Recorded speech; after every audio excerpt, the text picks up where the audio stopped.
Bonjour les enfants. Alors aujourd'hui, j'ai décidé de faire une suite à la sorcière noire. Comme vous avez bien aimé l'histoire, j'ai fait la sorcière noire numéro 2. Vous me reconnaissez avec mon chapeau de sorcière? Allez, on y va pour une nouvelle histoire.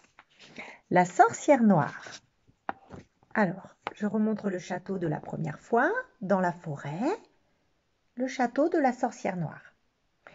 Les jours passèrent et la vie au château n'était pas très animée. Comme d'habitude, la sorcière noire tournait en rond et ne savait pas trop quoi faire.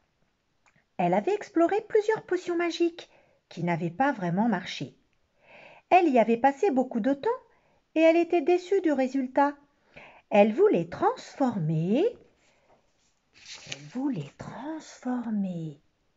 une araignée en petit animal de compagnie, comme un petit chat par exemple, mais elle n'y arrivait pas. Peut-être que les poils de chat qu'elle avait ramassés la veille dans la forêt n'étaient pas assez récents, donc elle décida de sortir pour en récupérer d'autres et recommencer sa potion magique. Une fois les poils de chat récoltés, la sorcière noire commença une nouvelle potion magique qui, cette fois, elle l'espérait marcherait. Elle prit sa grosse marmite, y mélangea les poils du chat avec un peu de jus de citrouille, du jus de carotte, de la bave de crapaud et l'araignée velue pour faire la transformation. Elle laissa le tout mijoter pendant des heures et des heures. En attendant, elle alla se reposer devant son feu de cheminée.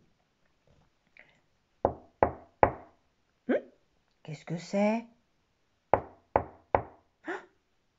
La sorcière noire bondit de son lit.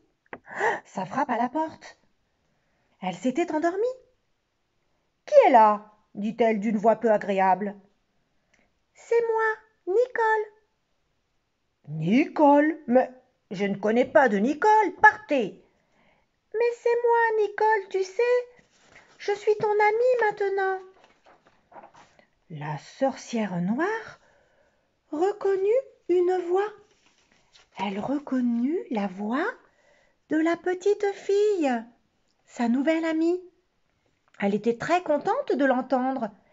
Elle ouvrit la grande porte qui grinçait, fit entrer la petite fille dans le château. Je fais une potion magique pour transformer une araignée en petit chat de compagnie, dit la sorcière noire. Super, s'écria la petite fille. Je peux voir? Oui, mais attention, ne touche à rien, car c'est bouillant. Promis, promis, dit la petite fille. Toutes les deux allèrent vers la marmite qui bouillonnait. Tu vois, le feu sur le bois, il a la marmite. Je pense que c'est bon maintenant, dit la sorcière noire. Je vais éteindre le feu et laisser refroidir la marmite. La sorcière noire et la petite fille discutèrent tranquillement quand, d'un seul coup,